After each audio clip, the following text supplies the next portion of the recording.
Last round against Tikimunkee. And this hand looks pretty great. And they chose to play first. So all we need to do is hit some way to cast these black spells, and we're going to be pretty defensive. And the Prophetic Prism. I seem to draw Prophetic Prism right on time, turn 2, a lot. I am quite lucky in that regard. Here, I figure might as well not get blown up by a pump spell, and I have potentially drawing a 4-drop or something else to do with my mana. Might as well just kill the Netcast Spider. I don't hit a 4-drop, but I do have 2 5s, but are both good. So it looks like I'll just play the Night Watch out, just in case my Prophetic Prism were to die. This is the one card that I can't cast in my hand, and it deals the most damage power-wise. And all she has is a Growth Spasm. And I know apparently Tikimunkee is a she, because I said, "Good game, sir," and she said, "You mean ma'am," and I stand corrected, so I apologize for that. I think 99% of the people that I play on just the SPDC tournaments and all these pauper leagues are males, but there's a few females here, so gotta get that right. So pardon my apologies, Tiki. The Loneliest Saddleback Lagak. So it looks like her deck is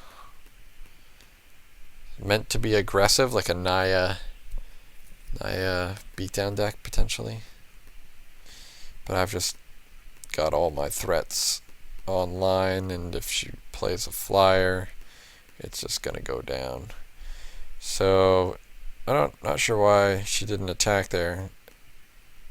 She's got, I think she's gonna have Sure Strike or something. No Sure Strike though. So I just didn't draw very well. So to put up much resistance against my creatures. Here, this hand looks great. I have perfect mana and some good cards. I don't like Dawnglare Invoker as a 3-drop because it'll just die. And you want it to win the game late. So if I can, I'm going to avoid playing it. And there we go. I drew a Pilgrim's Eye, so I'll definitely play that first. Because I can find Island with it as well, which I do need. And Snapping Gnarlid is a turn too late. And I don't care about this Fortified Rampart. I'm actually perfectly, like, look at this. I have Flyer, card that deals damage without attacking, card that can gain flying when I gain life, like through here. So like this card is just a blank against me. Core Skyfisher is a little annoying because it can pick up this land, give her protection. So Incubator Drone is a card that I sided in this matchup. Figured it would be good. So I decided to play Heat Ray on the Core Skyfisher just in case there were any shenanigans with, again, pump spells. I feel like a green, white, red Naya deck could have some pump spells and beat me down a little bit too much. So here I'm definitely going to play my 4/5 and just slam some blockers. So Jury Step is definitely going to happen, which lets her bash me for 3. And that was the one card I was really hoping not to see an ally, because now this white tapper is online, and that's a huge problem. And I don't have any removal in hand currently. What do you know? I draw Iona's Judgment. So Judgment Call here of which creature to exile. I think it's the tapper, but if I kill the 3/3, then the tapper is just a 2/4, which is maybe worse than a 3/3 because a 3/3 can grow if another ally comes into play. But if another ally comes into play, then the tapper is online again, and I think the tapper is just more annoying than a potential 4/4 or 5/5. I can kill that with another removal spell, but the tapper is going to dominate the game and make it so that this Snapping Gnarlid keeps dealing me too much damage. So I'm pretty sure I kill the Spawn Miter Mage. She does get to tap my 4/5 this turn though, which is gonna mean I'm taking a bunch of damage this turn. And ouch. Saddleback Legak means I'm taking 8 down to 6, so I'm firmly on the back foot. The way my hand is configured, I have all 4s and 1/3 with 6 land. I drew land land for turn, or waving elemental. So the most mana efficient play here is to tap out this turn, hope to hit a land, and then play Dawnglare Invoker plus a 4-drop. And definitely not attacking with anything, and just praying to God that nothing bad goes on here. Any removal spell and any pump spell just blows me out of the water right now. But I get lucky, and she only plays a 2-1 for 2. And I do hit the land, so that turn sequence went as good as it could possibly go for me. Wavewing Elemental is going to get to attack, because she's going to have 4 attackers to my 4 blockers. And I'm actually going to play the Incubator Drone, so I'll have 5 blockers. What this allows for me to do as well is I have 7 lands plus the Scion in play. So if my Dawnglare Invoker survives, I'm going to be able to tap her entire team down on her declare attack step. And then I already have 1, 4, 5, 7, 8, 9, 10, 11. I'll have 11 power in play. 5, 7, 8, 9, 10, 11, 12. No, I'll have 12. Minus a Scion. 1, 5, 8, 10, 12. Good. So I'll have exactly lethal if something... Oh, but the Dawnglare Invoker dies immediately. But that Touch of the Void could have gone to my face, so I'm not opposed to the Lightning Rod.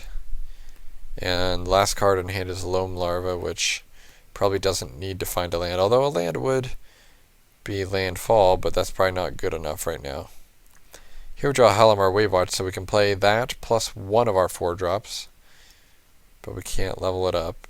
I think we're going to end up playing the Courier Griffin, because that's going to allow us to attack with a cluster and Night Watch for 4, and then 7 puts her to 5. And then I'll have the Griffin and the Wavewing as 5 in the air for lethal next turn. If I attack with that and play this, I have 1, 2, 3, 4, plus this 5 blockers. 1, 2, 3, 4, 5 attackers with no cards in hand. And none of these things is lethal by itself, so yeah. But the play is pretty simple. Play the Griffin, attack for... and the Wavewatch, attack for 7 in the air. Have lethal flyers in play next turn. And she only draws a land and has to swing out with everything. I just make the appropriate blocks and deliver lethal the next turn. So yeah, I'm pretty happy with the way I pivoted after losing to Forley round 1, who had the best deck by a mile. Somehow I was able to stay parity, I think, in game 1 against him. And I believe if I didn't play green and I'd played this version, the Jeskai Black, Mardu Blue, whatever version, I would have done potentially better. This version of this deck was just a lot better. So yeah, I'm looking to improve upon 2 decks. This deck and the Tamir Tokens deck. If I can get some if I could get... Let's see if I can come up with a 10-card wish list. The Tokens deck wants Emrakul's Hatcher, Kozilek's Predator, Nest Invader, maybe a 3rd Raid Bombardment? I don't know. And then, the Red Invoker. Oh, the Red Invoker would be really sweet. It's like Flamewake Invoker or something like that. Gives 8 mana. All your creatures get +3/+0 until end of turn. Yeah. If I got that Invoker, I would be firmly in favor of the Tokens deck. With all those cards, potentially. I I could play like 4-color tokens as well. Play the Shared Discovery and just splash the white removal spells. In general, I'm hoping to get Evolving Wilds, I believe. Yeah, Evolving Wilds is in that set. Evolving Wilds, Prophetic Prism. Just can't get enough of those cards. Dawnglare Invoker. I guess Wildheart Invoker would be fine too. Any of the invokers would be fine, except the black one. I don't think it's that good. Frost Invoker, also not that good.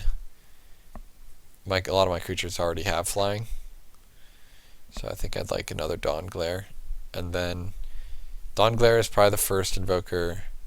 The red one's probably the second. Green one, third. Blue one, fourth. Black one, fifth. What card's better? Stagger Shock, Flame Slash, Vendetta, Induce Despair, Last Kiss. All those cards are good. I think Flame Slash is probably the best. Stagger Shock is probably close second. Guard Duty is fine too. Oh, Mnemonic Wall. Mnemonic Wall is definitely one that I want as well. So yeah, look at that. There's so many options of sick, sweet cards that I could be getting. Hellamar Wave Watch, just more of the goods. So yeah, man can dream. I will eagerly await opening my pack tomorrow morning, and we'll have new videos posted next week, hopefully after a sweet 5-0. I've got in second place every single week when it comes to the standings. Someone always beats me by 1 round or by a tiebreaker. So I think I will be in second place overall in the standings after week 4. So I'm pretty happy with that. I think my deck is actually a lot better than I thought it would be after week 1. Just the amount of removal and the amount of threats that I have is a pretty good mix. So yeah. Stay tuned for more action, next week. Thanks for watching.